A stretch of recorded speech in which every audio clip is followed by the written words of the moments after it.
Hey, good morning, guys. Well, meme coin mania is in full effect still, and I'm sure you could guess it, but a lot of people are making a lot of money, and that's from tokens like Bohm. And guys, even Red Lion launched a token over on Solana. Some of us love to see it. Who doesn't love to see it is the SEC, and rumors popping up everywhere yesterday that the SEC has set up a task force to look into these token pre-sales. Don't know that that's actually true, but we're going to dive into the meme coin craze here. I'm going to show you just how much has been raised from these pre-sales. It's a pretty shocking number, guys. Now, we got to start this morning by shouting out a couple of my non-fungible idiot brothers here, starting with my actual IRL brother here, Henry the Grape. Henry's been invited to be a speaker on the main stage at NFT NYC coming up in just a few weeks here, and he's going to be joining the legend, Larry DeVoskin. They're talking about the metaverse, about communities, and yes, they are talking CyberKongz too. Congrats to you, Henry. And then my buddy here, Miracle, accepted as an artist on Transient Labs. Guys, if you're not familiar with Miracle, highly encourage you to check out his work. He makes these AI portraits and always with a sailboat, and there is a reason for that. I love his story. Definitely a guy to keep on your radar. Now, before we dive in, guys, remember to subscribe to Inside NFTs over on YouTube. Yesterday, we had the Little Noun Show live, and on the show, we had the legend Roger Dickerman talking about the NFT art scene. Hope you guys check that out. And then, of course, you got to be following CryptoSlam over on X. And now, right into the NFT market, starting a course with the Forkast 500 NFT Index. You can see this morning, we are down in the red again,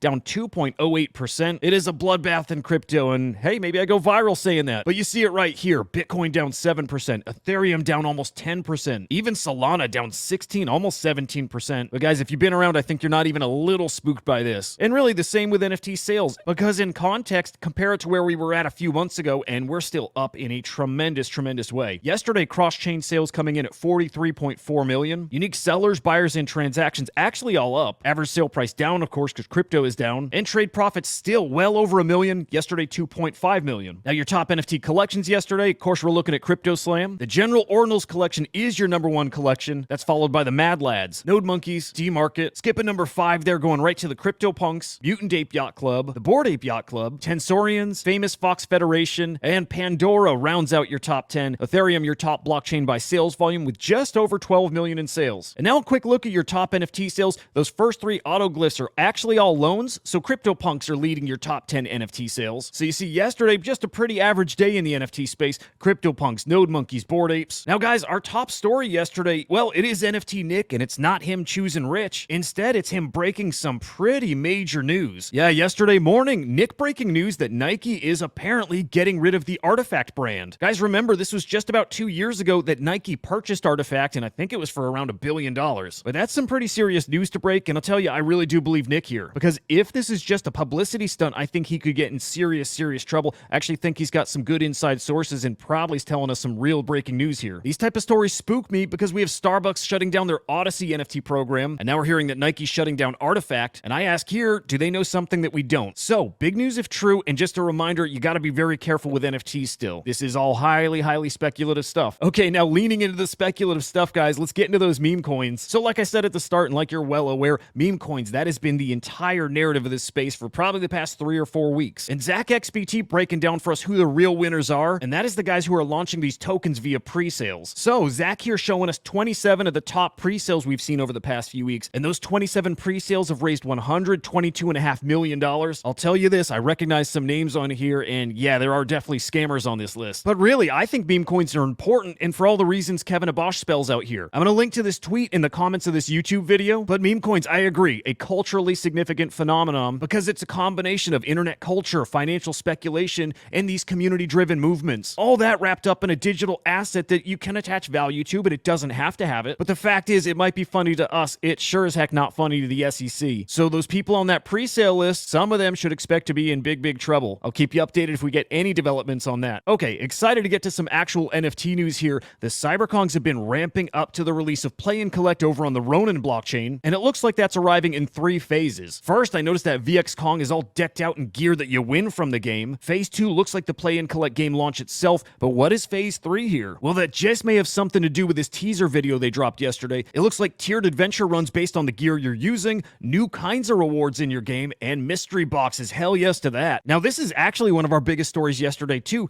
Guys, a little tease here from Ord.io that Ghostface Killah is dropping some new music on Bitcoin as an ordinal. I'm sorry, but I don't know why people aren't talking about that. That is massive. Now, a question, is this disruptive to the music industry in any way? And to that I say, probably not. But the real question is it cool as hell? And the answer to that that is hell yes. Preserving your music on the Bitcoin blockchain forever, that is the big win. So Gigabrain move here, Ghostface, Killah, man, incredible stuff. Cannot wait for this. Moving on, guys, recently we've talked about Friendtech and their revamped point system and seemingly a token coming. Well, they're not the only one in the SoFi arena here with a token coming, because Stars Arena, well, they got an arena token coming. Now they've broken down how many arena tokens you'll get per point you've earned on that platform, and it looks like 69 tokens per point over there. I've not played in that ecosystem. I don't know what it took to earn 1 point, but the point is, while we're past the SoFi meta, well, it almost certainly is going to bounce right back here, so expect SoFi to be the narrative here coming up probably imminently. Now CZ, you know him as the former CEO of Binance. We don't need to get into the legal side of what's been going on in his life. I prefer that we get into the good stuff, the positive stuff. And so CZ is now launching a new education platform, and this platform is going to be called Giggle Academy. Man, I love that. So his goal here is to provide free basic education for everybody all around the globe. Man, I've always felt like the blockchain, this Web3 ecosystem, well, that it's key to unlocking educational opportunities for everyone. And whether that's Open Campus or Giggle Academy, or I'm sure an infinite number of these platforms to come, to me, this is the real difference that blockchain tech can make here. And this is where you really could and really should impact lives in a positive way using this tech. So this is really important. It's a big deal, and I hope you can get some traction with it. Good luck to you, CZ. And we'll end here with one of my favorite projects. That's the Quantum Cats. Well, over the weekend, they had a new quest that was opened up, not just to Quantum Cats holders, but really to anyone. And in this quest, you had to make a video or some type of content showing what the OP Cat code is, and you got to break it down line by line to show just how easy it is. So, of course, Henry and I made a video breaking this down. Okay, I know this isn't a good-looking demonstration, but it does get the job done for you. And if you're interested in just how 8 lines of code can change Bitcoin forever, we'll take a peek at this video. I'll also link to this in the comments of this video. So there you have it. And what I thought was a light day of news, there's actually some big stories out there. Now, if you want some more insights into the NFT market, make sure to subscribe to my newsletter, which is dropping this afternoon. And believe it or not, the Inside NFTs Daily Show is just about here. Tell you this, it may actually launch tomorrow. So guys, keep your eyes on my X account. I'll be announcing there when the show's going to launch. And at the very least, tomorrow I'll be back with your NFT market update. We'll hit on all the latest happenings, because remember, if it's happening in NFTs, I'm bringing you inside. Until the next time, I'll see ya.